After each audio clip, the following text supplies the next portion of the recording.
I think that cannot be a more topical issue these days. The issue of access to vaccine is really keeping us all busy.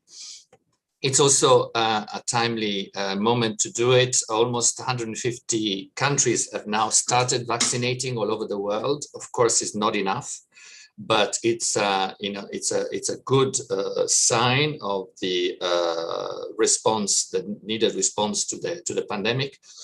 Out of these 150, 92 have started vaccinating through COVAX. This is, a proof that we were right as European Union in believing that COVAX was the right way of approaching the challenge. Is the multilateral way. Vaccines should not be used for bilateral business. I think they need to be considered, access to vaccine needs to be considered as a common public good. And it's it's important to underline that this is not a race between countries, the race for access to vaccines. It's a race against time. We really need to step up our efforts and make sure that no one is left behind.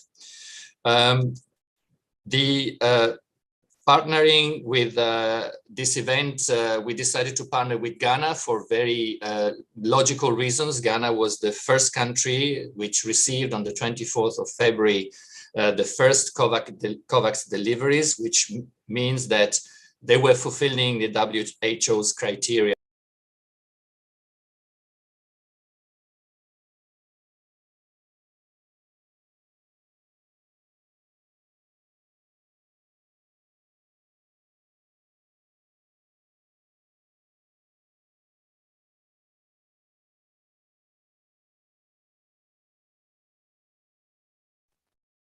I'm afraid we lost Ambassador Gonzato, so we will have to wait a few minutes until he returns.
Okay, I don't know if you can hear me. We can hear you well. Sorry, I don't know where it was interrupted, but anyway, I think it's time to give the floor to my friend Daniel for his introductory remarks, and then we'll move on to the keynote speakers. Apologies for the technical hiccup. Thank you very much. Your Excellencies, Honorable Minister for Health of the Republic of Ghana, distinguished speakers, panelists, dear participants. I'm delighted to welcome you all to today's virtual meeting dubbed Joining Forces for Equitable Access to COVID-19 Vaccines. I wish to extend a special welcome to our keynote speakers and panelists who are joining this event from different parts of the world. We are well aware of how the onset of COVID-19 pandemic has changed our world over the past year and had unimaginable and devastating impacts on our societies and economies. The impacts of this pandemic have shown to transcend our borders and continues to have dire consequences on our individual lives. Excellencies, despite the disadvantages associated with the pandemic, this period also saw a race against time for the development and production of a safe and effective vaccine to help address the pandemic. The global cooperation among governments, international institutions, and the private sector is worth commending in this regard. Excellencies, the creation of the COVID-19 Vaccines Global Access Facility last year provided a platform and avenue of ensuring equal access to the COVID-19 vaccine, especially for developing countries. The success of the rollout of the first allocation of vaccines through the COVAX facility, with Ghana being one of the first beneficiaries, goes to prove that multilateral approaches, global cooperation, and solidarity are expedients to defeat the virus and to recover back better. No one can be safe until everyone is safe. We can succeed by helping each other. The COVAX facility and its proven benefits to countries such as Ghana are giving ample credence to the fact that global partnership works and multilateral efforts pay. Collaboration on the international stage, particularly in the face of global common threats like pandemics, is the only way to promote and protect the ideals of society and better welfare for all mankind, especially in the less endowed regions of our world.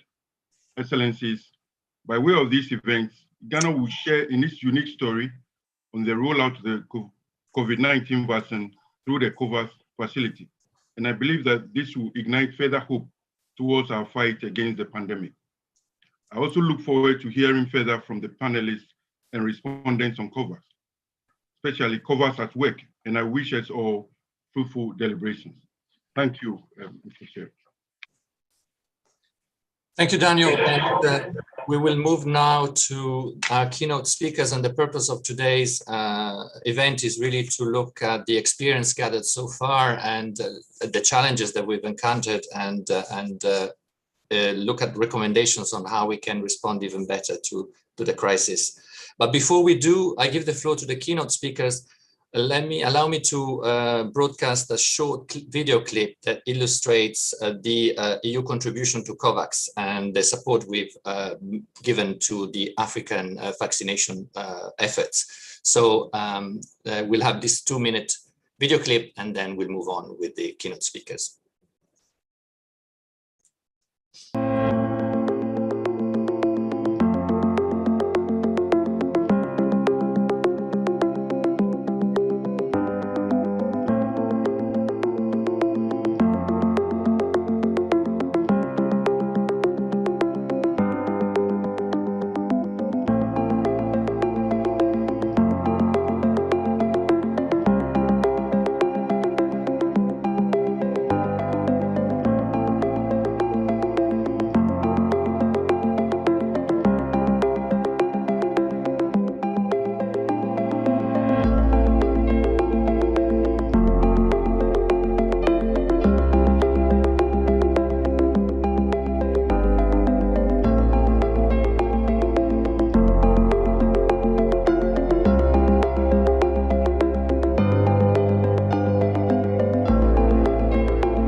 So a little bit of publicity, and now I have the honor to give the floor to the Minister of Health of the Republic of Ghana, the Honorable Kwaku Agyemang Manu. Minister, you have the floor.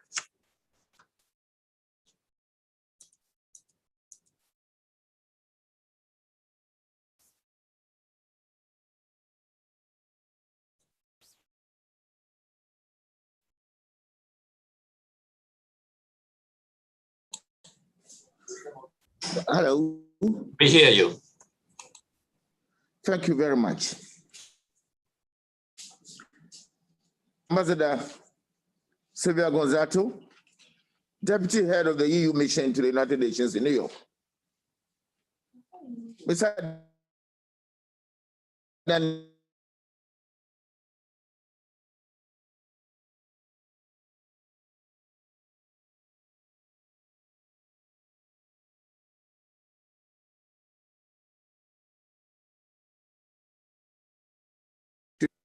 exactly 1 month today, on February 2021, Ghana was fortunate to be the first country to receive COVID-19 vaccines from the COVAX fund.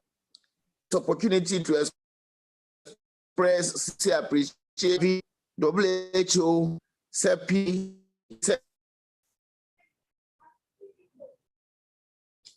Minister, the connection is very poor, so maybe the video could be shut down and yeah.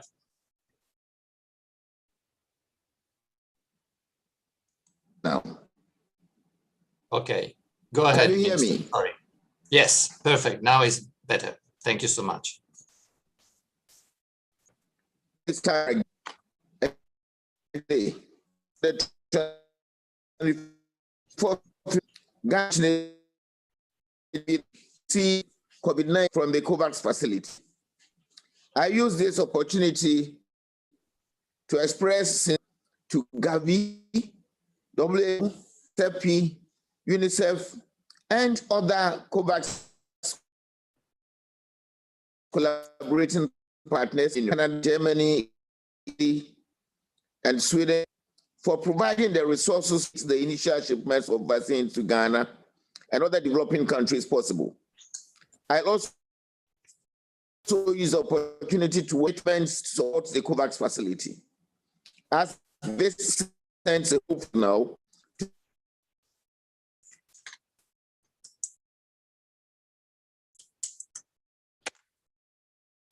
the countries still meant of vaccines in February 2020, Ghana together of inoculating over 20 million, which is 60 patients in 4 phases by July 2021. The first phase is targeted vaccinators most at risk of infection, severe sickness, and death, as well as our frontline state officials. This group includes healthcare workers, frontline security personnel with underlying 30 years of legislature and judiciary arms of government. Phase 2 will target other service providers, security and students.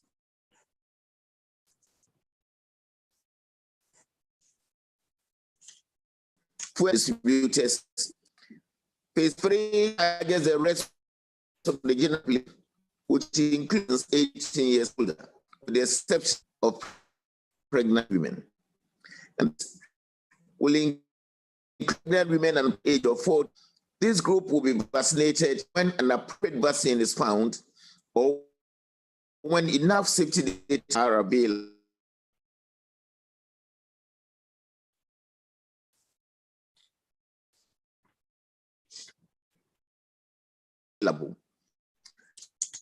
Special is access to becoming the biggest, as noted, but the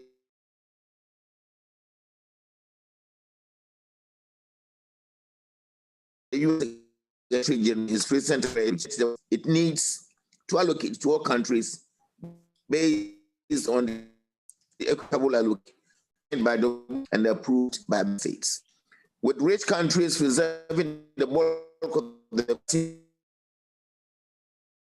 vaccines through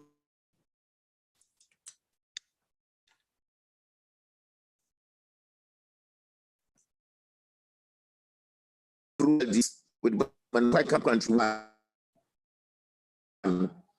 The Director General, Dr. Tedros Ghebreyesus, informed member states that as of January 2020, one, more than doses of vaccines had been administered in 14 countries. Just 25 doses had then been administered in one low-income country. Not doses, not 20 doses, 25. That was on the brink of a catastrophic failure. The price of this failure and those poorest countries. While the above picture improved with a number of Ghana, with some rich countries reserving vaccines doses through bilateral deals in 85 over, while countries to suggest enough states their frontline health workers. According to WHO, these bilateral deals are delayed the scenario.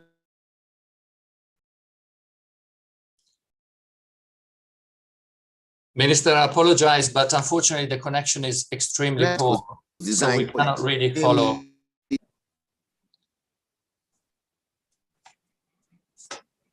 I suggest that maybe through the mission here, we share your speech to all the participants, because unfortunately that's fine. We could hear only part of your intervention. I'm sorry about this and apologize for the poor connection. That will be acceptable. Thank you very much.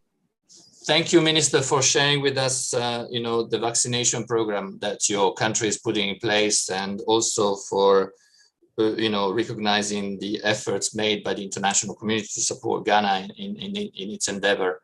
Rest assured that we'll continue to support Ghana in this respect. I now move on to give the floor to my colleague Martin Seychelles, who is Deputy Director General for International Partnership at the European Commission. It is the DG which is at the forefront of our efforts to show solidarity to partners all over the world in fighting the COVID-19 pandemic. Martin, you have the floor for 6 minutes. Thank you, Excellencies, Honorable Minister, distinguished participants, ladies and gentlemen. Global cooperation and solidarity is crucial to effectively fight the COVID-19 pandemic, to ensure early access to vaccines, diagnostics, and treatments everywhere, and to start as soon as possible a sustainable global recovery. Europe has taken a massive hit from this pandemic. The European region as a whole became the first region, unfortunately, to have over 1 million deaths from COVID, and half of that death toll has been in EU countries. Notwithstanding this, and indeed because of this realization, the European Union is fully playing its part, will continue to play its part, and has been leading the multilateral response. Team Europe, the EU and its member states, has mobilized a global recovery package of over 40 billion euros to help our partners across the world address the immediate health emergency and humanitarian needs, strengthen health systems, and support the economic recovery and social protection. But to win the battle against this pandemic, immunization needs to be accessible to everyone across the globe. As President von der Leyen said, vaccination means freedom from fear, and no one will be safe until everyone is safe. We have contributed to spearheading global rollout of vaccines thanks to massive EU support to the COVAX facility. In a recent pledge, the 19th of February, we have doubled our support to COVAX to 1 billion euros. Team Europe is now the second leading contributor to COVAX with over 2.2 billion euros in grants and guaranteed loans. COVAX is the best way to avoid the global vaccine divide. More than 31 million doses have reached 57 countries in all corners of the world, and all COVAX participants will start receiving doses by Q2 of this year. So COVAX is working. And to ensure that all countries are prepared for the rollout, we are working with international partners, including WHO and UNICEF, and we have encouraged our delegations to join country cooperation mechanisms and mobilize any available funding. To complement and support COVAX, we're also working to rapidly take forward an EU vaccine sharing mechanism, which would allow for the sharing through donation or through redirection of some of the doses already procured in Europe. Sharing vaccines with partners as soon as possible is not only about international solidarity, it's also in the EU's own interest to help break the vicious circle of new mutations and finally reduce the health risk for all. This approach was put forward in our communication endorsed by EU leaders, and we must now operationalize the vaccine sharing mechanism with no delay, and we look forward to discussing it with European leaders in the upcoming European Council meeting this week. The objective is to ensure vaccine delivery to low-income countries, people in need of humanitarian assistance, and priority groups such as health workers in the Western Balkans, Eastern and Southern neighborhood, and Africa. Still, COVAX should remain the main route to channel EU vaccine contributions in order to ensure fair allocation and also country readiness to handle vaccines and fair allocation. Our main focus is indeed on fairness, on legality, and on EU visibility. The Commission will consolidate information on doses shared and recipients for a completely transparent communication to show also how Europe is delivering as a team. We're also engaging with our partner countries around the world to explore how we can best support them, including in cooperation with international and European financial institutions. For example, an €8 million grant from the EU in April 2020 for the Caribbean Public Health Agency is supporting participation in the COVAX facility, including €3 million to purchase vaccines and treatments. Under the Team Europe efforts, the EIB announced in January a loan of just under €49 million for Jordan for the procurement of COVID-19 vaccines and the vaccination campaign, as well as for other necessary medical supplies and equipment, including PPE, ambulances, and other medical vehicles.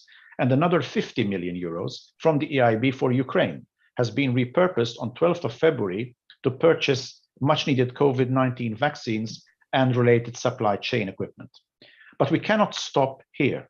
The pandemic is a reminder for the need for continuous investments to strengthen health systems, both in the EU and in partner countries, and we must plan already now for the longer term. The next multi-annual financial framework will offer us opportunities to strengthen health systems in partner countries and make them more resilient to future outbreaks. We're also looking into possibilities for strengthening local manufacturing capacities for vaccines, medical and healthcare products in partner countries, especially in Africa. The European Union is also working to increase as soon as possible production capacity in Europe itself, because this is something that will also contribute positively to the global solidarity efforts. We know we have an acute supply problem globally. Scaling up vaccines production on a global level and their delivery to countries in need requires increased global collaboration between public authorities, vaccine developers, and manufacturers to ensure voluntary licensing for the necessary transfer of technological know-how. The EU is supporting such efforts, including in the World Trade Organization, and we will engage with other vaccine-producing countries' actions to avoid disruptions of closely integrated supply chains. The EU, its member states, and financial institutions working together as Team Europe have contributed nearly €8 billion to Africa's COVID response. And now Team Europe's attention is on the rollout of vaccinations at country level. We are working with partners, including the African Union, the African Centers for Disease Control and Prevention, to support country preparedness to receive vaccines, fair distribution of production, and organization of vaccination campaigns.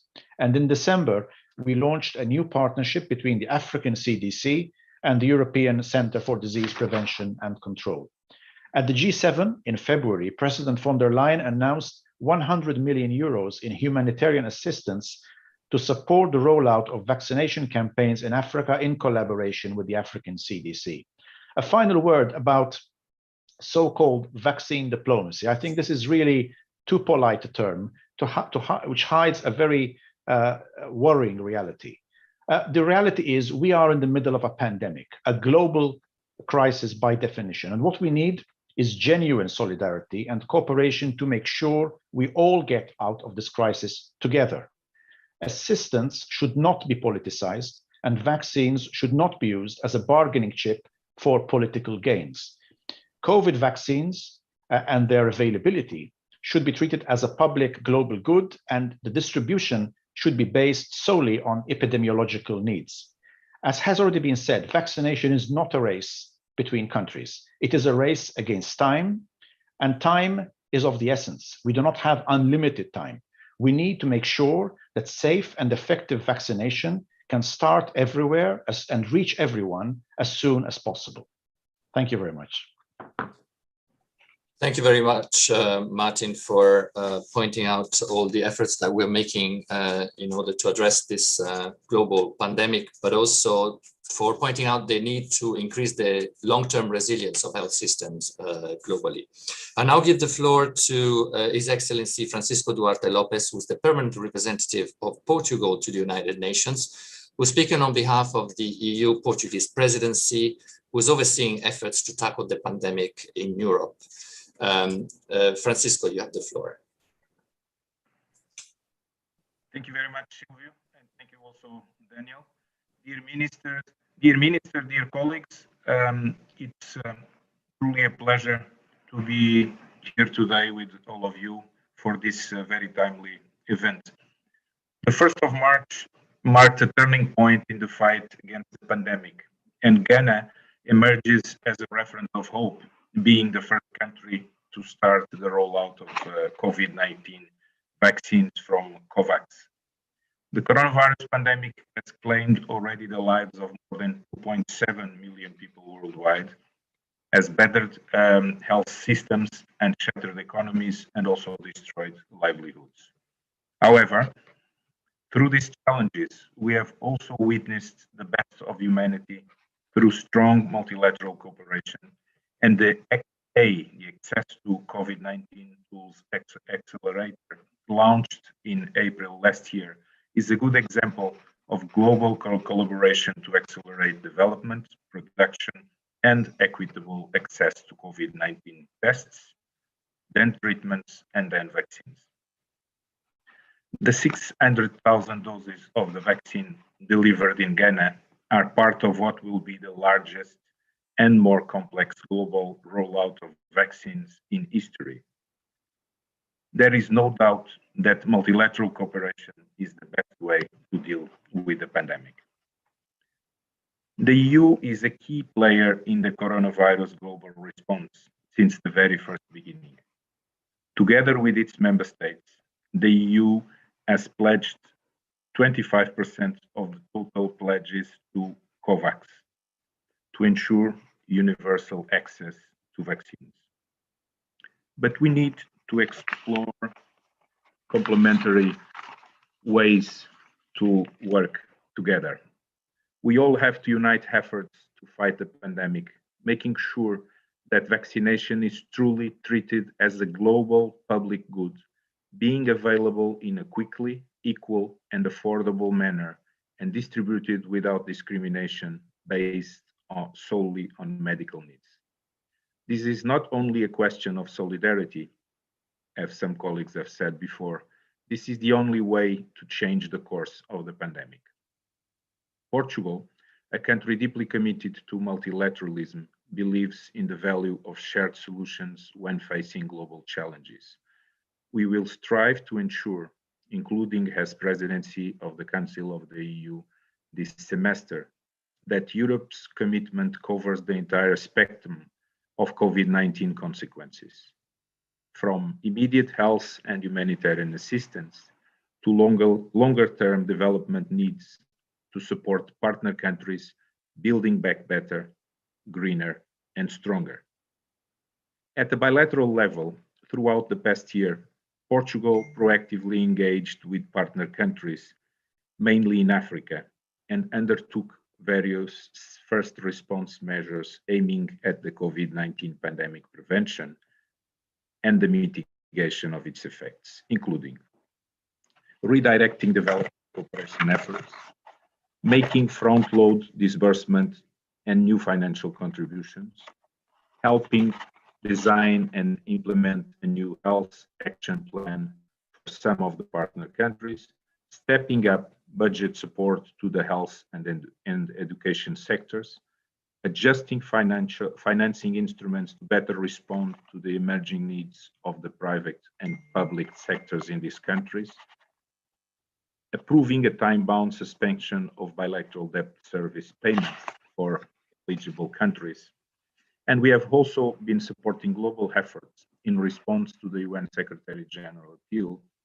And as we have channeled additional financial contributions to multilateral agencies with a special focus on least developed countries and also on small island developing states. Our Prime Minister announced that Portugal will provide 5% of its batch of vaccines acquired under the European Union mechanism to countries in Africa and also to Timor-Leste. To truly recover better and to build resilience to future shocks, we must also be prepared to go back to basics, investing in fundamentals like education and health. Education and health were already, before the pandemic, at the center of our development partnerships. And also, in the context of our rotating presidency of the Council of the EU, we have elected human development as a top priority for our semester. Let me conclude, Silvio, by assuring all of you that Portugal, both as a EU member state, a proud EU member state, as well as bilaterally, will continue to actively participate in common efforts and policy discussions to take forward the implementation of coordinated and truly global responses, working hand in hand with all international partners to provide a sound basis for a consistent and long-lasting recovery of every country and of every community around the world. And as you said, Silvio, this is not, we are not running against each other.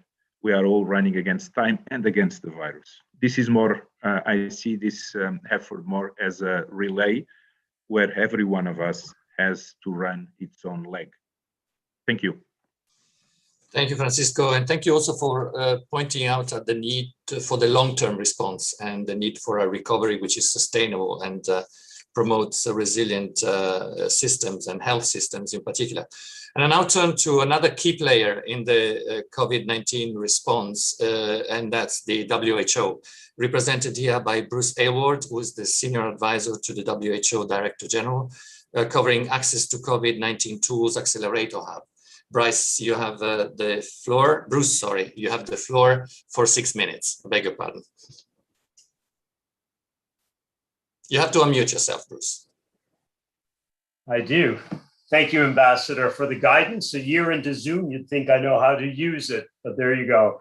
Excellencies, Ambassadors, thank you so much for the opportunity to take a few moments to reflect with you on three things. First, how far we've come since in this pandemic, where we are today and some of our immediate challenges, and then a word on the future.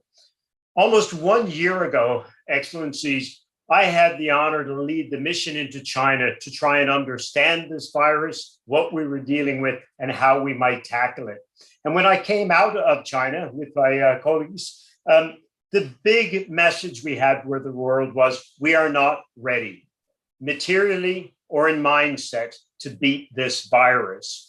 And within 2 months, we had launched what has been one of the boldest ambitions throughout the course of this pandemic. And that ambition was, let's repurpose the international architecture, health architecture, to try and develop rapidly the new tools we need, drugs, vaccines, tests to beat this disease. And as important, even more ambitious, was that goal of equitable distribution of these. At that time, we said equitable distribution because it was the right thing to do. And now we've learned it's the essential thing to do as well, economically and from a public health security perspective, because of the nature of this virus. So today, ladies and gentlemen, it's a completely different world. And the thanks, I should have started with that, Mr. Ambassador, is really to so many of you who are on this call and the countries that you represent. Because of your vision, today, a year after you set up the ACT Accelerator, We can prevent this disease anywhere in the world if we choose. We have vaccines. We can diagnose it anywhere in the world with rapid diagnostics that didn't exist a year ago.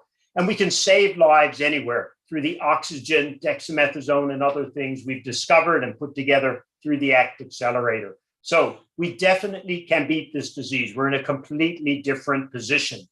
But the vaccine situation tells us we are at risk of squandering that opportunity.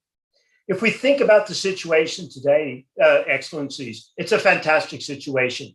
Within 2 or 3 days, 500 million people doses of vaccine will have been administered around the world to over 178 or 6 countries and territories. 500 million doses of vaccines that did not exist a year ago. That's an extraordinary achievement, both in volume and in geography.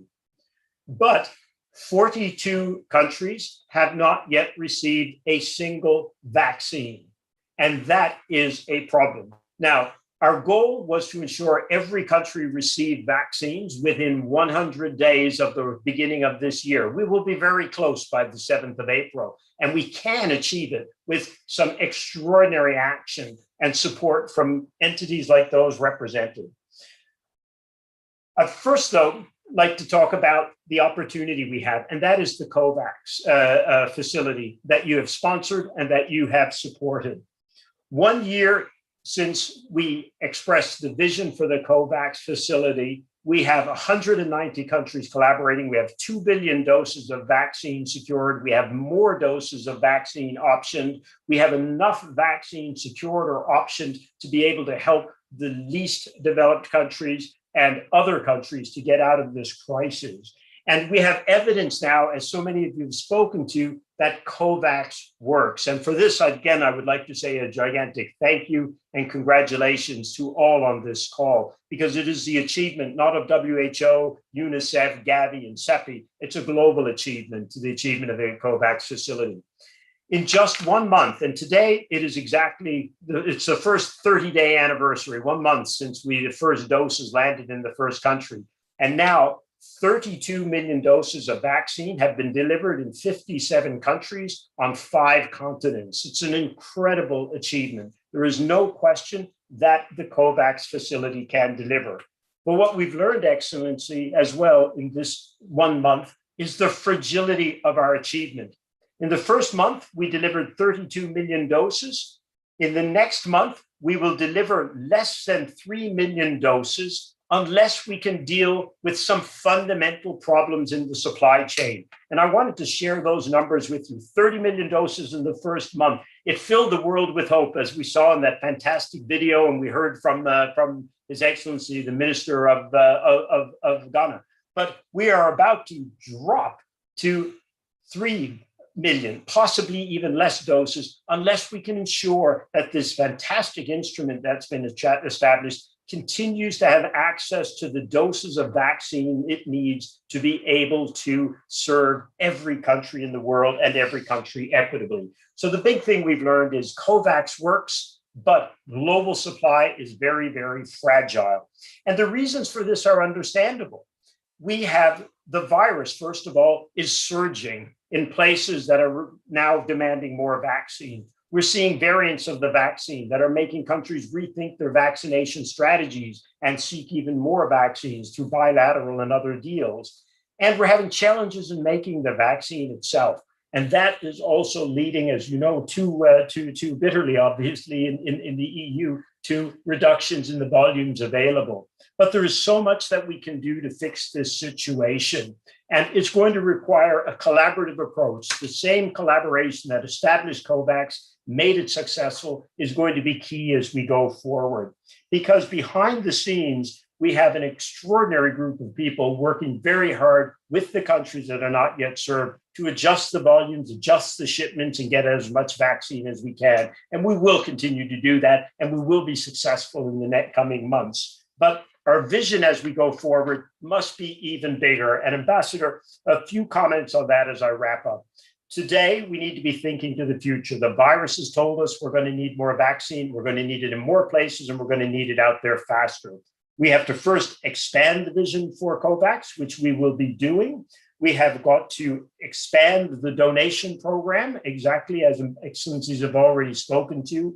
We are going to have to expand the financing to be able to keep up with this. We're going to have to invest in additional capacity, and we're going to have to strengthen the partnerships that have underpinned this.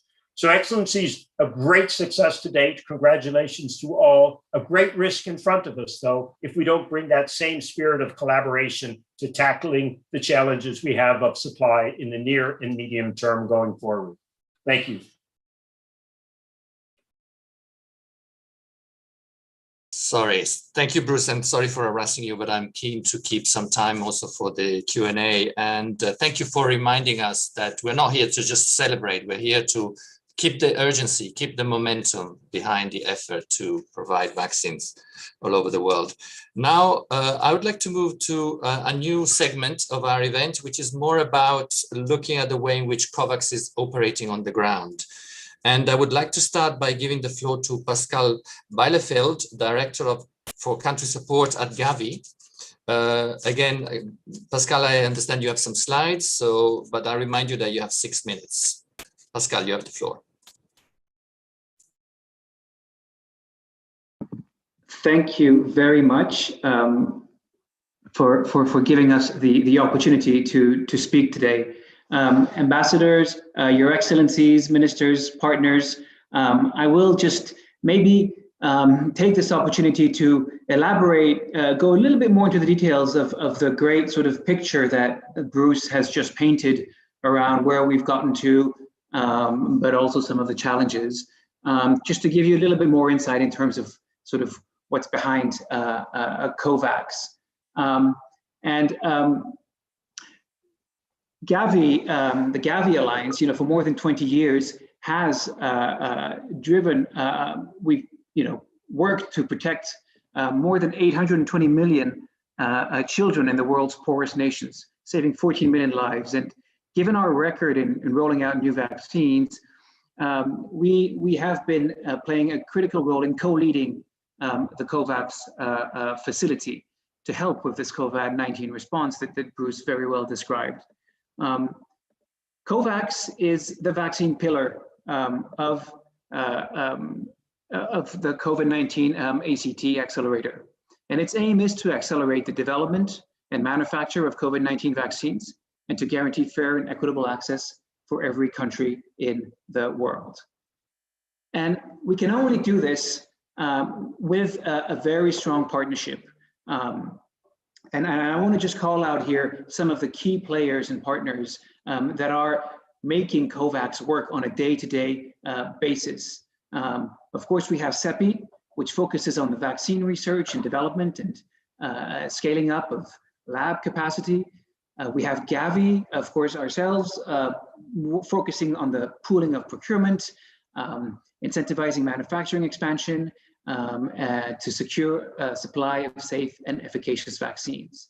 The World Health Organization, providing the critical normative guidance on vaccine policy, safety, regulation, and allocation, and has been a key driving force of this whole enterprise.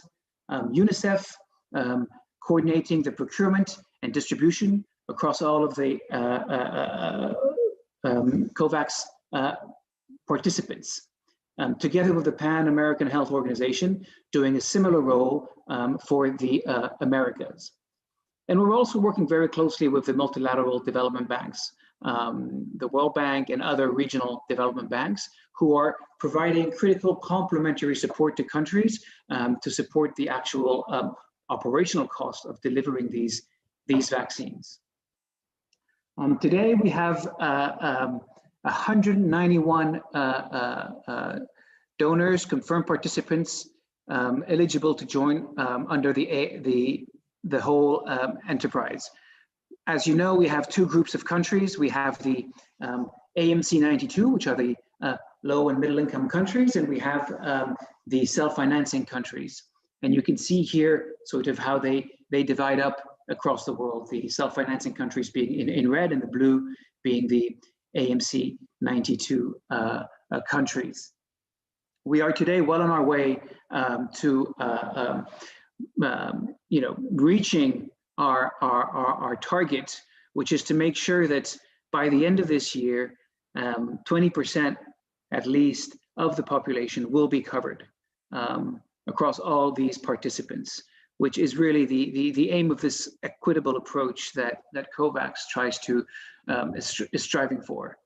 A few words on the pathway for countries to receive this vaccine. Bruce mentioned that today, unfortunately, not all countries have yet received a vaccine from COVAX, and that's true. And we're working very hard to make sure that that can materialize in the coming weeks. And certainly by the middle of this year, we're on track to make sure all countries will be served.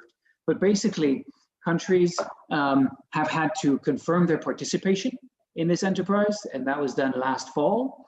Then, as soon as vaccines became available and received the pre-qualification from WHO or the emergency use listing,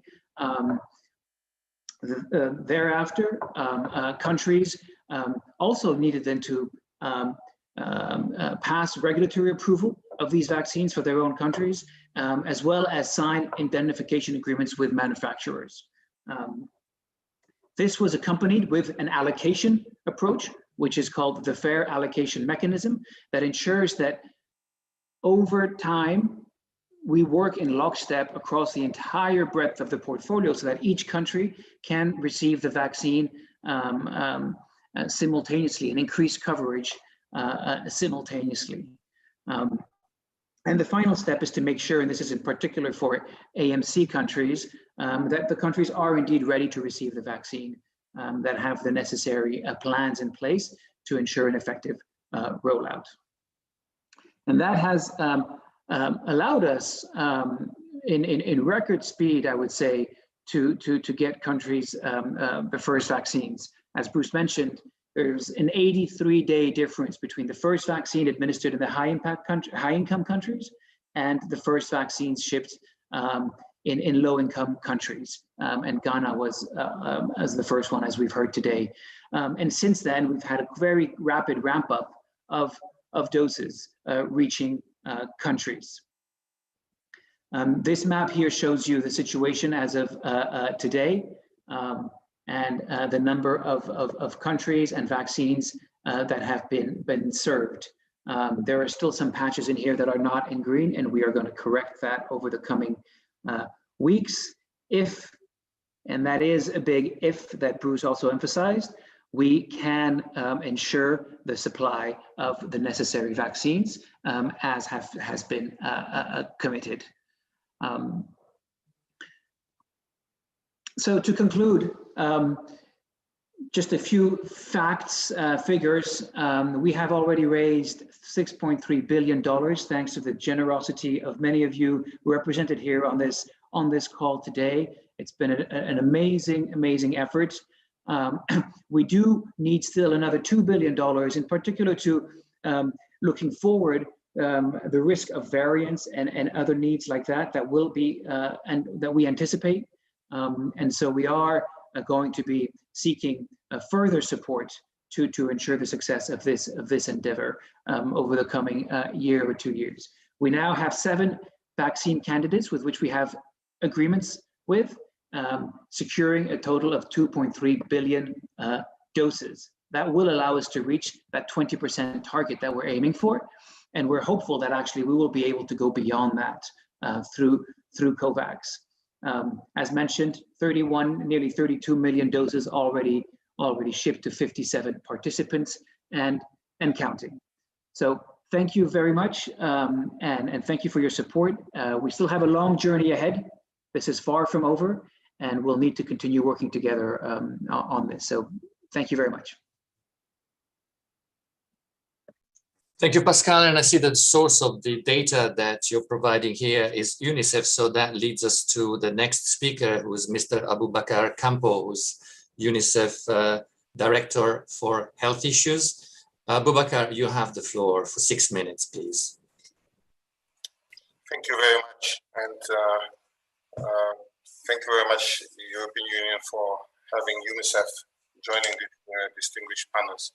Your Excellencies, let me first of all, I would like to thank, all my colleagues here from the UN systems, CEPI and Gavi, as well as all the partners, the multilaterals, Your Excellencies, the ambassadors, of having made it possible that we have seen the first flight of COVID-19 vaccines landing on the 24th of February in Ghana. I would also like to thank and really give a shout out to the countries themselves.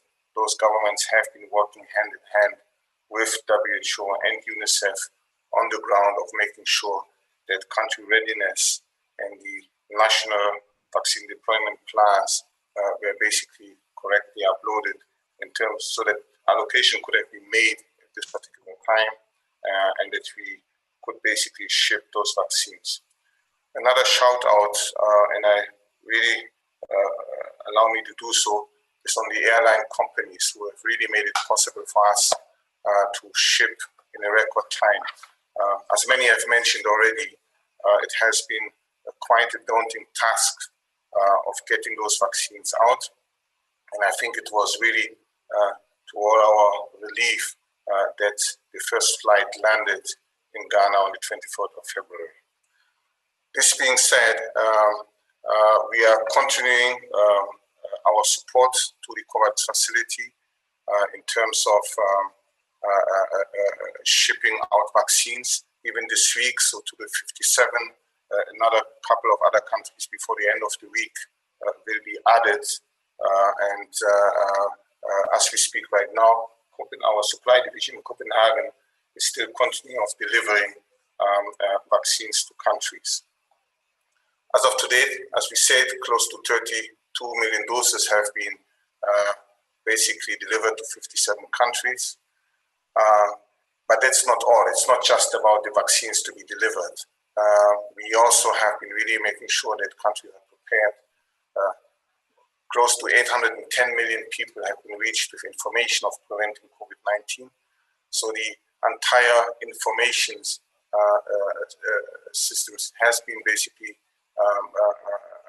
used by the UN, in particular UNICEF and WHO, within countries of making sure that the appropriate information is given to people as well.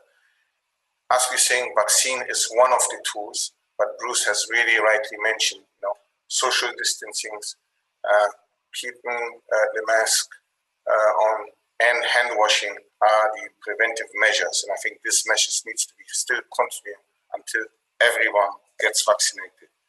We have been saying many times on this call, no one will be safe if not everyone is safe. In addition, we also received, orders from 28 countries to boost up their cold chain capacity in countries with about 126 walk-in cold rooms and about 1,500 refrigerators who should be away to the different countries to boost their capacities, in particular for the second half of this year, where there's substantially more vaccines should be arriving to countries. Close to 200,000 health workers around the globe have been trained for IPC, for infection prevention controls.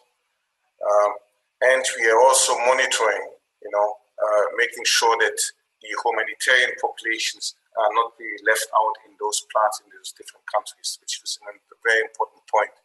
We know that many countries have included the populations in their plans, but there are a few of those countries where we definitely need to make sure that some of the populations will have access to vaccines, which is part of the equity focus from the COVAX facilities. And as well, the therapeutics in terms of guidance on oxygen therapy and dexamethasone is another element which we're also looking at and really making those commodities available under the COVAX facilities guidance, but really working together with the country offices of making it happen. There are, as Bruce has mentioned, challenges, and I would like to maybe reiterate some of those challenges which Bruce has already mentioned. Operational funding for in-country logistics. As it was mentioned, the initial doses which have been sent out to countries are quite smaller number in terms of doses, and many of the countries have been utilizing their own resources to basically ensure equitable distribution within the countries. For the next shipments, when they will be happening, we are foreseeing quite a subsequent bigger, large amount of vaccines getting into countries towards the end of the year. And the country needs to be ready for that.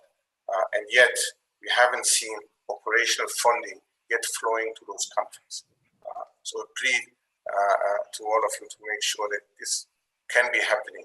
And this is what we're seeing for one of the challenges. Operational expertise, mainly in low-income and low-middle-income countries. We are very familiar with vaccinations for children under 5 or for children, but there are challenges with vaccinating the adult populations in that sense. Bruce has mentioned, the issue in terms of increasing the production capacity, the whole plight of the intellectual property. But it's not just about democratizing intellectual property. It is also about transferring technologies. So we cannot just democratize the intellectual property and then we do not assist countries in terms of technology transfer to those, so that we can boost the vaccine productions, as it was mentioned by the previous speakers. Vaccine hesitancies is one of the issues. I think what we have seen in many of the countries is that the supply and demand issues are driving the whole process, also in terms of questioning the validity of vaccines in this particular sense. So there needs to be a much stronger focus as well in terms of communication, so that the right information goes out to countries and really ensuring that there is a demand for those vaccines when they're arriving in those countries. And the vaccines availability. I think, as you mentioned it already earlier, if in the coming months you're seeing reductions in vaccines availability, then it will definitely raise even more questions on vaccines hesitancies, but in terms of rollout of something. Bruce has mentioned it very rightly. The COVAX facility has proven that it can deliver, but it really now depends on the availability of vaccines, of making sure that COVAX facility can continue of providing countries with the necessary vaccines. Abubakar, could you please come to yes. Thank you. I'm almost there. I mean, these are the main challenges which I wanted to hand over back to you. Thank you very much. And now, last but not least, I would like to give the floor to Laetitia Courtois, who is the permanent observer of the mission of the International Committee of the Red Cross here at the UN, another important player in the fight against the pandemic. So Laetitia, you have the floor again for 6 minutes, please. Thank you very much for organizing this meeting and this crucial pragmatic discussion. And thanks again to the panelists for bringing many of the points that we do share from the movement of the Red Cross and Red Crescent. I'd like just to start by sharing a few issues, data that we shared in today's appeal launch. And that shows that inequities have been particularly pronounced and damaging for people living in countries affected by humanitarian crisis. So according to our analysis, countries that are not dealing with humanitarian crisis have reported carrying out nearly 48 times more COVID-19 tests per capita than countries facing severe or very severe humanitarian crisis. In Africa, only 8 countries register the people who died from COVID. And even if testing is now present in most countries, that too often remain only available in capital cities only. People living in countries facing either no humanitarian crisis or crisis that are considered low in severity are more than 3 times as likely to be supported with contact tracing for COVID-19. And lastly, another data of interest, less than 2% of COVID-19 vaccines doses globally have reportedly been administered in 32 countries currently facing severe or very severe humanitarian crisis. So the vaccine inequity is hard to miss. And while most debates have understandably focused on vaccine distribution between countries, we also need to engage on the debate of equitable access within countries affected by armed conflict and violence. For the people facing the daily impact of those situations, the pandemic is just one more death threat on top of many others. I can bring to the table the example of South Sudan, where the pandemic is just another layer of vulnerability on top of the rampant intercommunal violence, climate shocks, and recent drought. And in many cases, the pandemic has also exacerbated health issues such as maternal death and maternal and child mortality, and those should not be left unattended in today's efforts. The ICRC and more largely the Red Cross and Red Crescent movement would like to reiterate its support to the COVAX facility and its humanitarian buffer as an element of last resort. The humanitarian buffer is a genuine last resort for humanitarian population who live in contested areas or areas beyond the reach of national authorities, or because despite government's best efforts, people do fall between the cracks. But the humanitarian buffer will also fail if national vaccination deployment plans are not comprehensive. The 5% stock will be quickly exhausted. Consequently, efforts to end the pandemic's acute phase will be undermined because the virus will continue to circulate and mutate in hardest to reach areas for which the buffer is genuinely intended. So the existence of any humanitarian buffer stock does not detract from state responsibility to provide for the needs of population under their control. So with this consideration, I'd like to bring 3 key priorities ahead of us. The first one is the country readiness and the comprehensive plans. We need to ensure that everyone is included in national vaccination deployments on paper and in practice. Prioritize the people based on need, wherever they are and whatever their status. As unanimously affirmed in the UN Security Council Resolution 2565 on COVID-19 vaccination in conflict settings, this extends to people in the so-called last mile. And some countries have been leading by example. For instance, Jordan, when refugees camp have been prioritized in their national vaccination plans. Aside from logistic and human resources and political sensitivities around, including certain population, we need to make sure that those national vaccination plans prove to be efficient despite the formidable obstacle to facilitate access, such as reaching out population on the move, people that are normally also outside of the reach, or people that will be also opposing it. We need to ensure that routine immunization do get the same priority, and that effort to do not remain limited to COVID vaccine campaign. States can use the momentum and massive resource mobilization around the COVID-19 vaccine to strengthen the vaccination plan against all preventable diseases. I'll quote here some numbers from our colleagues Gavi, which estimates that 10.6 million children have not yet been reached with even a single dose of basic vaccinations, and a situation that could worsen due to the focus on COVID-19 vaccines. While it is true that COVID-19 vaccination and routine vaccination may initially target different populations, making both part of a broader public health strategy rather than standalone activities will pay dividends by strengthening the national and international public health architecture. And this in turn will help prepare for next pandemic epidemic and for a longer term scenario where COVID-19 becomes endemic. We need to take as well into consideration the realities on the ground in conflict settings and the inherent challenges they pose. Non-functioning infrastructures, be it access to clear water, broken healthcare systems, access to infrastructures, including logistic shortages. The population on the move and hard to reach, also those deprived of their livelihood and facing insecurity, as well as a huge issue of acceptance for humanitarian actors. My second point is on community engagement. Your colleague from UNICEF has brought it up, but I just would like to reiterate that we cannot underestimate the importance of community engagement to the success of vaccination. Even with physical access to last mile areas, we cannot assume that those communities will accept vaccination if they do not trust those administering them, or if their vaccines don't respond to their most pressing and long neglected health-related needs. Community engagement takes time, efforts, and money, but it is also as important to successful vaccination activities as cold chain management and qualified healthcare workers, particularly where military and security forces are involved, and this can heighten suspicion. And these are among the painful lessons that we have learned on the Ebola response in West Africa. And done well, effective community engagement will be a force multiplier of vaccines effort and other public health measures.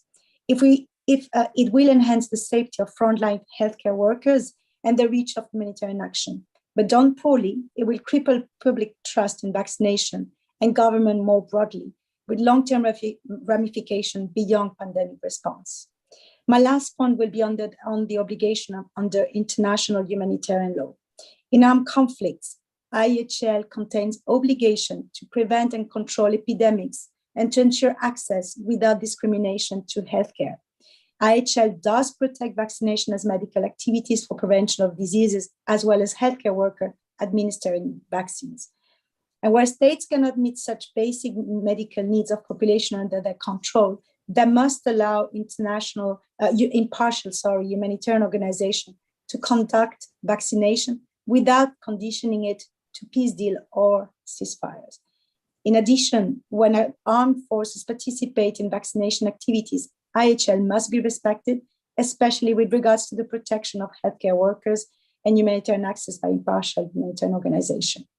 Reaching out to the communities beyond the front lines is a key issue that can be overcome thanks to actors such as the ICRC. Acting as neutral intermediary to facilitate the last mile access is an important possibility and needs to be considered to ensure that there's a provision for neutral space for local access and negotiation to take place between vaccinators and local communities, authorities, including non-state armed groups. And at field level, we have very good examples in mind. One would be, for instance, in Afghanistan, where the ICRC hosted meetings on neutral grounds between the Taliban and WHO polio vaccinators to be able to carry on their response to the needs of the local population. Thank you. Thank you, Leticia. And now I'd like to give the floor to two respondents, as we call them. The first one would be Mara Burr, who is Director for Multilateral Relations in the Office of Global Affairs at the United States Department of Health and Human Resources. Mara, I know that you were kicked in and out of this Zoom meeting. Apologies for the vagaries of Zoom. You have the floor for 4 minutes, please. Thank you very much, Ambassador, and Excellencies, Ministers, Ambassadors, colleagues, and friends. COVID-19 has demonstrated in the most stark manner that no nation is able to combat a pandemic alone. Multilateralism and global cooperation are crucial to prepare for and respond to global health threats. Pandemics affect everyone, and we are all in this fight together. The United States is committed to taking a leadership role in the global response to COVID-19 and working with our partners to end the pandemic. Through unprecedented collaboration over the past year among government departments and agencies, industry, international partners, the United States Food and Drug Administration authorized 3 COVID-19 vaccines for emergency use that uphold the highest standards of safety and efficacy across diverse populations. Global access to COVID-19 vaccines is critical to control the pandemic, slow the spread of new variants of concern, save lives, and restart the global economy. None of us should face this threat alone, and that is why the United States is proud to be the largest single donor supporting COVAX. As President Biden announced at the G7 meeting in late February, the United States has contributed an initial $2 billion to Gavi, which will support COVAX to provide safe and effective vaccines to people around the world. The United States will make an additional $2 billion contribution to Gavi through 2022. We look forward to continuing our work with the international community to facilitate access to vaccine in low and middle income countries through the COVAX facility. And we're encouraged that initial shipments of vaccine have been made by the COVAX facility. And we will be working closely with Gavi and in the Americas, the Pan American Health Organization, and others to ensure that any and all available vaccine doses are provided as quickly and efficiently to populations in need around the world. The United States is committed to working with other nations to expand support for COVAX and scale up vaccine manufacturing, supplies, and distribution. We encourage countries to contribute to the COVAX facility and assist its partners and organizations involved in the COVID-19 response in order to make more vaccines available to more of the world's population. The international community must work together to ensure that global COVID-19 response activities, including global vaccine initiatives like COVAX, are quickly and fully funded and supported. Thank you very much. Thank you so much, Mara. And now I have the pleasure to give the floor to Ambassador Sovankee, the permanent representative of Cambodia to the United Nations. Cambodia received also more than 300,000 vaccines through COVAX on the 2nd of March. So, Ambassador, the floor is for you to outline the experience of Cambodia in this respect. Thank you, Ambassador Silvio Gonzalez. I wish to thank Ghana and EU Mission for inviting me to speak as one of the respondents at the event on joining force for equitable access to vaccine today. Ambassador, as of 23rd March 2021, it was reported that Cambodia has 1,788 cases, 5 deaths, 783 hospitalized, and 999 recovered. The government is facing a challenging task to stop the spread. Cambodia has a population of 16 million, and the Royal Government of Cambodia plans to complete the COVID-19 vaccination for 80% of our population by the end of 2021, if everything goes as planned. As you mentioned, Ambassador, on 2nd March 2021, the first 324,000 doses of AstraZeneca vaccine from COVAX facility was delivered to Cambodia, the first country in Western Pacific region and ASEAN to receive AstraZeneca vaccine through the COVAX scheme. Congratulations to COVAX facility for its first delivery of vaccine to Cambodia and to other countries around the world. Cambodia fully supports COVAX facility as a multilateral scheme to tackle COVID-19. It has proven to be working well now. AstraZeneca has been rolled out and put in the arms of Cambodian people on 4 March 2021. And up to now, no serious side effect or problem have been reported from the vaccinated people. AstraZeneca will continue to be used in Cambodia. Under the COVAX facility, Cambodia expects to receive vaccine to cover 20% of the population, with an estimated 7 million doses, of which 1.1 million doses are expected to deliver to Cambodia before the end of May this year. Timely delivery of vaccine as scheduled is very important during this difficult time. Cambodia also plans to buy 5 million doses of AstraZeneca from India, which with 1 million doses in phase 1 to be delivered to Cambodia as soon as possible. India also has agreed to donate 100,000 doses of AstraZeneca to Cambodia. Allow me also touch on COVID vaccine, Sinopharm and Sinovac from China. On 7 February 2021, Cambodia received 600,000 doses out of 1 million doses of Sinopharm vaccine donated by China, which has been rolled out and put in the arm of Cambodian people since 10 February 2021. Cambodia has also ordered 1.5 million doses of Sinovac vaccine from China. We expect this vaccine to be delivered to Cambodia on 26 March 2021 if nothing changes. Finally, I wish to conclude that the government is working very hard to buy vaccine from different sources in order to successfully complete its vaccination program in 2021.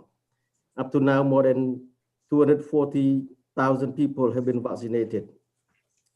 I would like to express my sincere thanks and appreciation to the WHO and donor, especially EU, for their financial contribution to the COVAX facility as a multilateral scheme, which is very important to help developing countries and Cambodia in particular.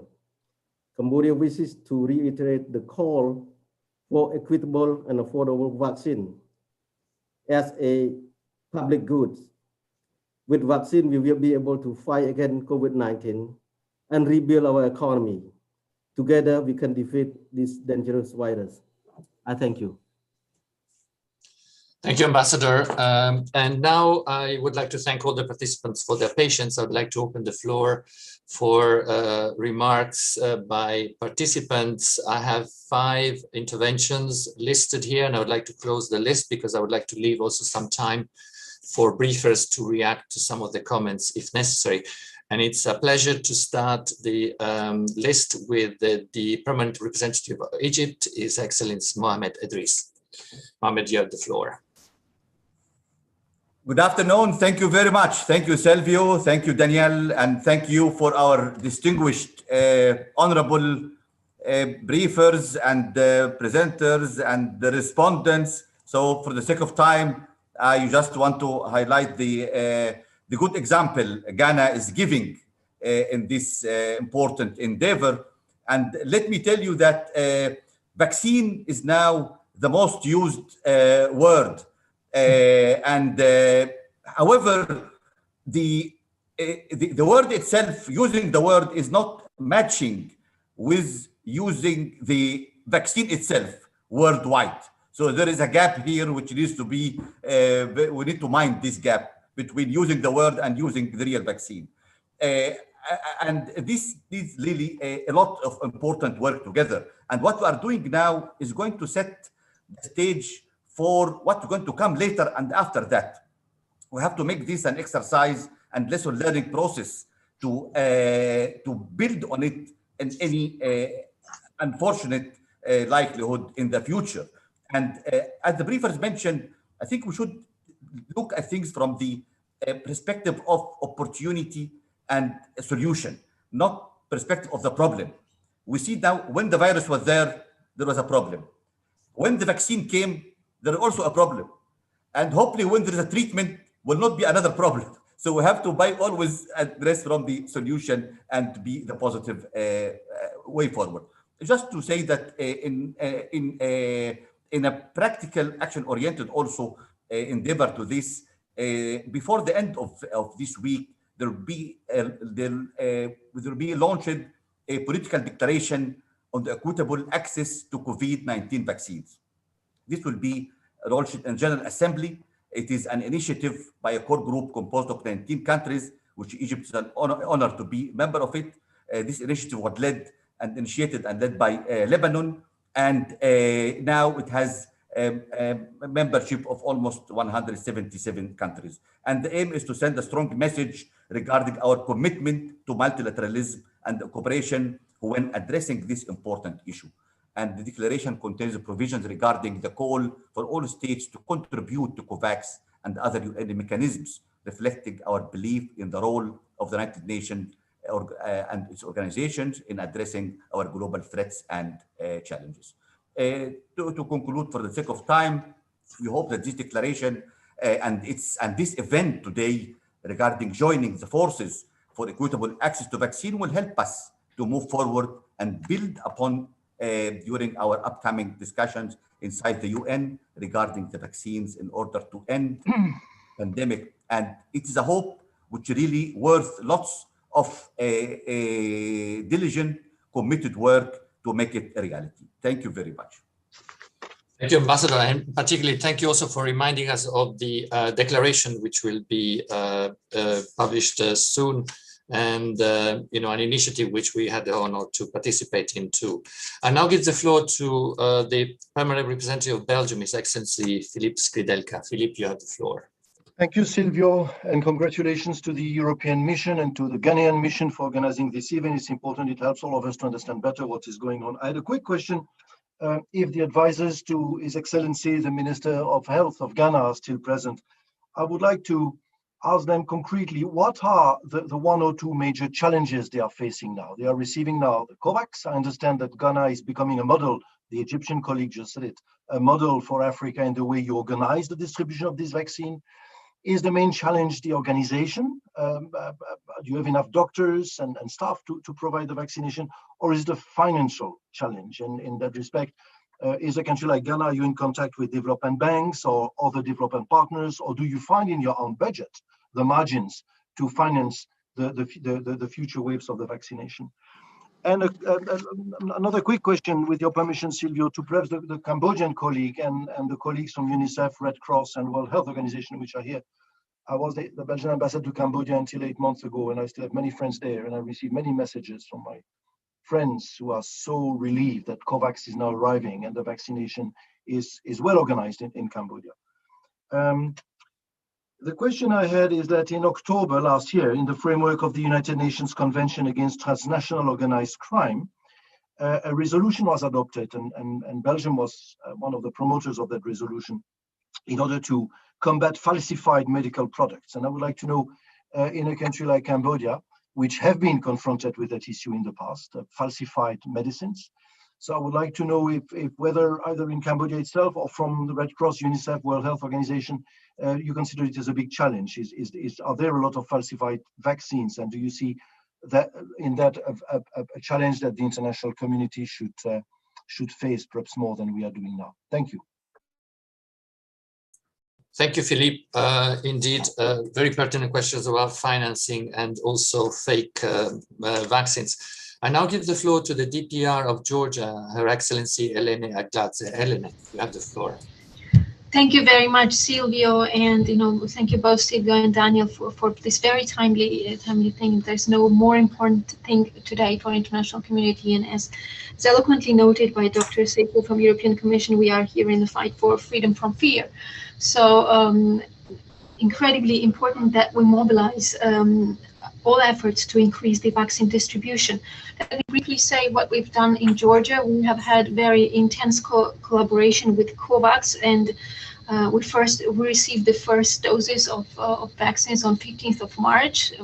Some of them we have received from AstraZeneca, and now we're waiting for the second part to be delivered by Pfizer. Although I must say that this is a limited number, and we have 2.5 million more doses to acquire. So a lot of work there ahead, and in this sense, we would continue to work with and ask for more facilitation and assistance also from European colleagues and other stakeholders to acquire more doses to ensure vaccination of all the needed population.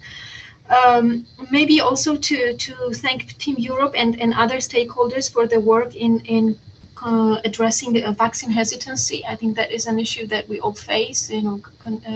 Addressing the infodemics and disinformation is something that we will certainly need to continue to working to ensure full vaccination.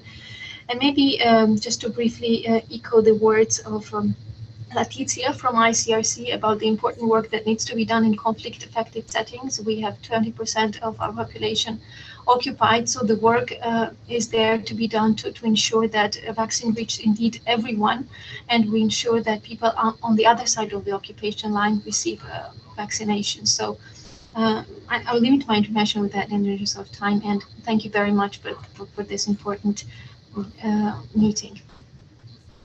Thank you, Elena. Nice to have you with us. And now I give the floor to the permanent representative of Serbia, His Excellency Nemaja Stevanovic. Excellency, you have the floor. Thank you very much, Your Excellency. Good day, Excellencies. I just want to give you a few data about our program, which is one of the fastest in the world of vaccination. And it's interesting that we currently receive 0 doses from COVAX program, but currently per capita, per number of inhabitants, we are second country in Europe in pace of vaccination after United Kingdom. And in regards to number of revaccinated people, we are first in Europe ahead of United Kingdom. Just to quantify this in some absolute numbers, we are a country of 7 million people. Currently, we deliver shots in arms of 2.2 million people, first doses. And today we passed benchmark of 900,000 fully immunized people. I am one of them, fortunately. And as I know, with United Arab Emirates, we are the only country in the world which gives its citizens possibility to freely choose between 4 types of vaccines: US, German, Pfizer, BioNTech, Oxford developed British AstraZeneca, Chinese Sinopharm, and Russian Sputnik V. We are doing, President Vučić is doing all this bilaterally. We have steady supply of very huge quantities. Just in the past 2 days, on Monday, on Belgrade day before yesterday, arrived 60,000 of new, and that's weekly shipment of Pfizer doses. Yesterday, 100,000 doses from Russian producer of Sputnik 5. And we're expecting very soon very large shipment of 1 million doses of vaccine from China's Sinopharm. We give as donation of vaccines, a few thousand vaccines to each North Macedonia, Montenegro, and Bosnia and Herzegovina, because these countries get from other players 0 vaccines in donations, including COVAX, of course. And by this pace, because Israel started this program of vaccination in the middle of December, we start 1 month later in the middle of January. We hope that we will be in 1 month from today, somewhere at the end of April, where Israel is currently today, and taking consideration then in that country they have full return to normal life, opening of not just economy, but opening of social life in any sphere, almost as it was in February of last year. Further along the line, because probably this will become something like flu in next few years, seasonal illness, till end of the year we'll have on our soil built 2 large factories in cooperation with our Russian and Chinese friends. One will produce in millions of quantities Russian Sputnik 5 vaccine, other Chinese Sinopharm. Until end of the year, we as country will produce not just enough vaccine for our population, but for general population of Southeastern Europe. But in any case, we will be very glad when that nice day come, when we receive our first COVAX vaccine as pretty early member of this program. Thank you very much. Thank you, Ambassador. And now I give the floor to a representative of the Italian mission to the UN, Lorenzo Morini. Lorenzo, you have the floor, and that concludes the... Thank you very much, Silvio. Thank you very much. And thank you very much for organizing this event and for the very interesting presentation by the panelists. Since the outbreak of the pandemic, Italy has consistently contributed to the creation of a multilateral response, a multidimensional response to the crisis. We have been among the co-founders of the ACT accelerators and the COVAX facility, and we have pledged more than $100 million to the facility. The work of the accelerator has been extraordinary, and you know, we are facing unprecedented challenges, and what we are doing is really incredible in this moment. But we believe we can obviously do more, and we believe that there are many challenges that we have to face and many bottlenecks that we have to go over. And for these reasons, Italy has put together with the European Commission, is going to convene a global health summit that will take place on May 21st, and the discussion about preparedness, resilience, and response is going to be at the center of our work in that day. And I have a very practical question to the panelists, and I'm referring also to something that the Belgian ambassador mentioned. The major challenge is obviously vaccine availability at this moment. But based also on our national experience, there are other challenges and bottlenecks that we have to face. The logistical aspects, the distribution aspects, the capacity building of the people that will give the vaccines to the people, the fact that the conservation of the vaccine is going to be very difficult, the transportation in the very remote areas of especially in developing countries can be another challenge.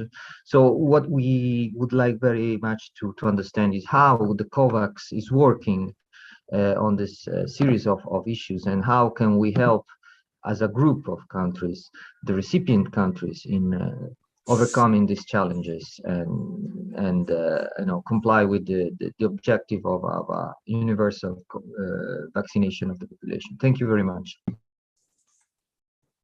Grazie Lorenzo. I would now like to give the opportunity to some of the briefers to come back in, but for 2 minutes only. I'm sorry to be so draconian. But I would start by giving the floor to Dr. Patrick Abbott from Ghana, I beg your pardon, in order to respond to the questions that were asked by our Belgian colleague. Dr. Patrick Abbott, are you there? I'm here. Perfect. Yeah, thank you very much. Yeah. So yes, our greatest challenge is when we get the next vaccine. We have received 600. We've been able to deploy nearly all of them. They are also deploying to the health workers. But because of the difficulty in ascertaining when the next vaccine is coming, how are we going to get the next second dose, which starts in the end of April? It's a challenge. We have people are agitated, people are very eager to get vaccinated. And so there's a lot of pressure on getting vaccines for us. We have intermediaries who are not able to give you any definite timelines as to when they can deliver vaccines. So that's one of the greatest challenges we are having. The other one is the ultra-negative cold chain, which we are currently trying to build our capacity so that I can expand the options for vaccines so that we'll be able to get other vaccines beyond the 2 to 8 degrees. So these are the core challenges. We have enough staff, community health nurses, disease control officers, and doctors to deploy. We have a very efficient, I would say, institutionalized API program.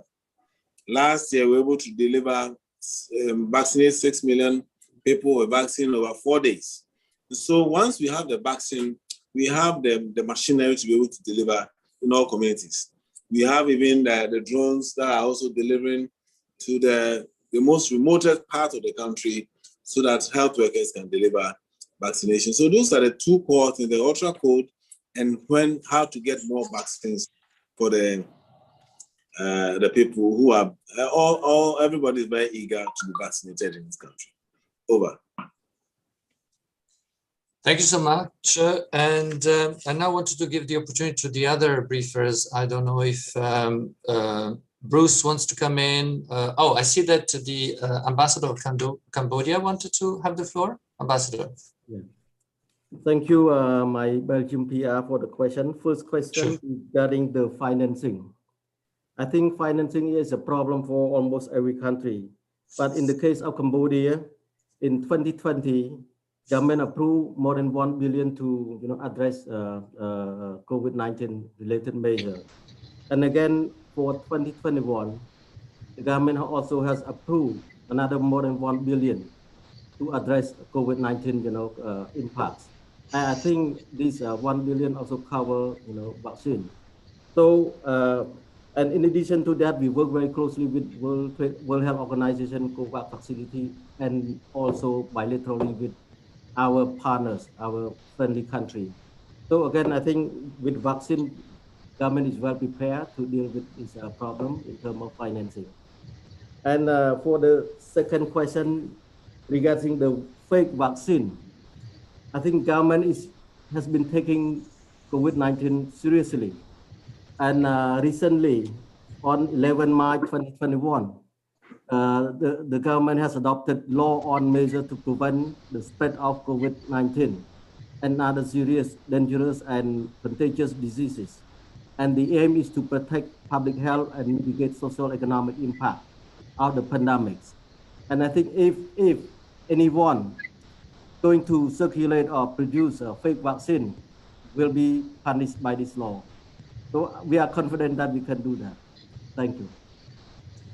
Thank you, Ambassador. And now I give the floor to some of the briefers, but really for 2 minutes. I start with my colleague, Martin. Martin, you have the floor.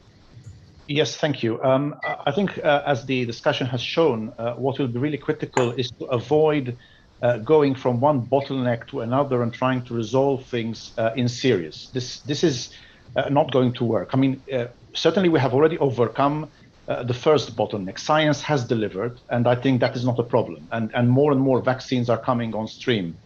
But there are other bottlenecks. Clearly, the first one, the immediate one, is the production capacity. That needs to be addressed. And I think we need also to ensure that in doing so, we avoid disrupting other vaccination programs for other dangerous diseases. That's an aspect also that needs to be discussed. After that is resolved, we could run certainly into the issue, it was mentioned, the operational capacity. And here, particularly, I would refer to fragile settings. We need to make sure that this disease can be controlled everywhere, even in parts of the world where it is most difficult, because that is the next risk, that the disease becomes endemic. And we see just how quickly also this disease can change. And there is a big risk that all our gains can be undone. To do that, we cannot solve this at a national level or through bilateral arrangements. There needs to be a global solution to this. This is why the European Union continues to support COVAX and will continue to support COVAX because inevitably this disease will continue to circulate, and if it continues to circulate in large enough numbers, all that we have achieved and even the success stories can quickly be undone. So this is really a plea. This is not the time to engage in geopolitical competition. This is the time to come together, identify ahead of bottlenecks when they might occur and what those bottlenecks could be, and use all available resources to tackle. We all have an interest in this. No one will win if we try to do this separately. So I really would like to affirm our commitment, our firm commitment to this. Thank you. Thank you, Martin. Much appreciated. And I give the floor now to Bruce for 2 minutes. Thank you, Ambassador, and thank you, Excellencies, for the incredible insights of the past hour or so. On three of the questions asked, first, falsified products, we've already seen them and we will continue to see them. We now have a whole monitoring system out there. We need to continue to be alerted to those and have in place the frameworks to rapidly address them. But it makes the supply chain and the collective solutions and the security of supply so much more important. And the challenge with middlemen, et cetera, has already emerged. So thank you for flagging that issue. I think the PR of Belgium raised that. On the issue of logistics and in-country capacity, I would remind Excellencies, and I think our Ghana colleague put it so well, many developing countries have got extraordinary experience now in doing mass campaigns. They've been doing mass measles campaigns, polio campaigns. They have huge logistical networks, trained networks of people who can get vaccines out at scale. And their big problem is exactly what was highlighted: security of supply. This is the problem. We can whitewash it anyway, but it's the uncertainty of when those next doses are coming. And again, COVAX can deliver them, but we need to ensure that supply comes. So that's the single biggest challenge in front. But I think to the point Martin just made, a collective solution, and all of you have spoken to it so elegantly and eloquently over the last period, is obviously critical. And going forward, COVAX has another incredibly important year in front of it. Ambassador, one of the things we thought 1 year ago was we were setting up for a sprint, and this is not a sprint, it's a middle distance race to get control of this. And just like middle distance races have a lot of changes in position in that middle of the race, we're seeing that with this one on the virus. So we're going to need to remain together, collective. And again, thank you all for so much you've done to make it a success so far. Thank you, Bruce. Pascal, it's your turn. 2 minutes. Thank you very much. And really thanks again to all participants. And I want to call out really the European Commission for their strong support and words just expressed now. And in particular, the idea of this dose sharing, which I just want to say a few words about, because I think supply constraints are very real and they're particularly acute right now. I have no doubt that in the coming months, we will be able to cover all of the needs and reach our targets. But what the struggle is right now, the next 2, 3, 4 months. And this is where I think dose sharing could really make a huge difference and allow that accelerated access to countries that have not yet received a single vaccine. Whereas there are other countries, many high impact countries that have more vaccines than they can probably use in any one given time. And so if there are, if there's one big thing I think that could make a big difference in the short term to face the current supply constraints and that visibility that our colleagues from Ghana were emphasizing is dose sharing. So I just wanted to make that point. Thank you. Thank you, Pascal. Abubakar, your turn now. 2 minutes. Yes, I just would like maybe to make the connections between what Pascal just have said. Just dose sharing, I think it's not just important because we need to share doses, but I think, just responding to the crisis in terms of fake vaccines, the more vaccines are basically out there to share, the easier it will be for us to fight against the fake products, because in a supply constrained environment, everything is possible because people reaching out to different people and they'll be looking for middlemen. And then the second point is really, I think Bruce has already said it very eloquently. I do not think that we should be worrying so much about in terms of capacity for countries of rolling out the vaccination themselves. They are very well experienced, even in conflict areas. And I think the polio program has proven it already, that we are able to eliminate the disease, even in conflict areas where vaccination has still run. We only have 2 countries left, but the experience is basically there.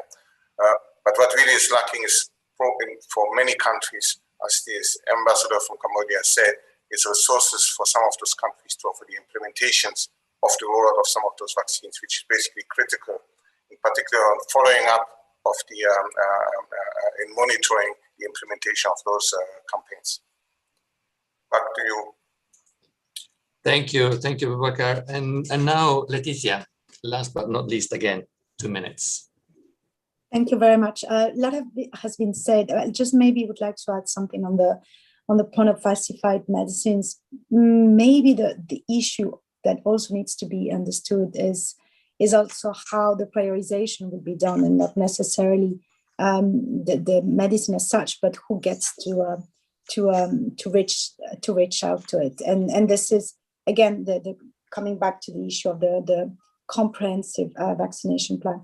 I just maybe would like to bring 2 points on the challenges that we see from our perspective in conflict and violence affected settings. First is the layering of emergencies that we need to respond to.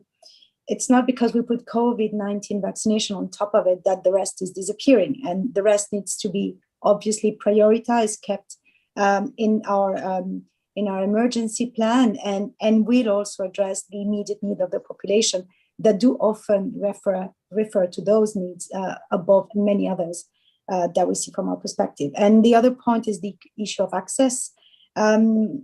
Going across frontline is a difficult work. We have recorded over 460 non-state armed groups that we have to engage with to access the population under their control. And when we talk about a population under their control, we talk about a population of 60 to 80 million people who are de facto cut off from government run services, including health. So this is a daily challenge that we need to face on many of the issues that we try to respond to, and that will include, of course, the vaccine against the COVID-19. Thank you. Thank you, Leticia. And so let me, before passing the floor to my colleague Gunther, let me just say that today's event was really meant not just to raise awareness in the diplomatic community here in New York about the fact that COVAX is delivering, but also to maintain the sense of urgency to address the supply chain problems that we're experiencing, the sense of urgency to address the need for equitable access, not just amongst countries, but also within countries, the need to fight infodemics and to overcome vaccine hesitancy and so on and so forth. It's important also that this remains a multilateral effort. There is no place, as my colleague Martin was saying, for the so-called vaccine diplomacy. This, access to vaccines has to be a global public good and has to be considered as such. And to show that this is really a Team Europe effort, it's not just the EU and the EU institutions that are working on this, but it's together with its member states. I give the floor to my colleague, the DPR of Germany, Günther Sauter. Günther, you have the floor for the concluding remarks. Thank you so much, dear Silvio. And thanks also to Daniel for pulling this off and bringing us together today. I'll be brief. I'll not try to summarize. So many valid and important points have been made. It strikes me that some points are worth taking away from today's meeting, and I want to finish on a confident note. Well, first of all, we need to choose the right approach. I believe we have already chosen the right approach. We are not playing geopolitical games. We are going for a truly global and multilateral approach, and this has yielded its first fruits. Who would have believed a year ago that by now we would have a vaccine and several vaccines in place? My second point is I find it also reassuring that we have a very broad alliance of countries who are willing to cooperate and to join forces. Mohammed has referred to the COVID declaration that will come out in the course of this week. We are still reaching out to colleagues. I believe that right now we are almost at 180 countries who are supporting this. This is pretty much everybody. Then in practical terms, we are also seeing progress. Let me just talk about COVAX, 30 million doses, 50 countries. Yes, there's a very long way to go and we have very little time, but we are working on it and we are making progress and it comes fast. In order to keep the momentum, we need everybody to be involved to the extent that all of us are capable of doing that. One very practical aspect is financing. In the framework of the ACT accelerator, I think we still have a financing gap, a funding gap of more than $20 billion US. In the framework of COVAX, we're speaking, I think, about roughly $3 billion US. This is a lot of money, but it's not a lot of money if you compare the damages also in financial terms that COVID has already created. So it'll be important for all of us to follow up on that. And lastly, vaccine is absolutely crucial right now, but let's not just focus on that. Let's keep the other aspects in view regarding therapeutics, regarding the improvement of health sectors, and of course, the whole issue of building back better. But dear Silvio, this is for another meeting at another time. Thank you very much. And over to you, Silvio. So it's my pleasure to thank everybody for participating, to thank Daniel for co-organizing this event with us. And I think that the discussion has to go on, and I look forward to other opportunities to keep the momentum going in order to address this pandemic that is affecting us all. Thank you for participating. Have a good day. Thank you very much.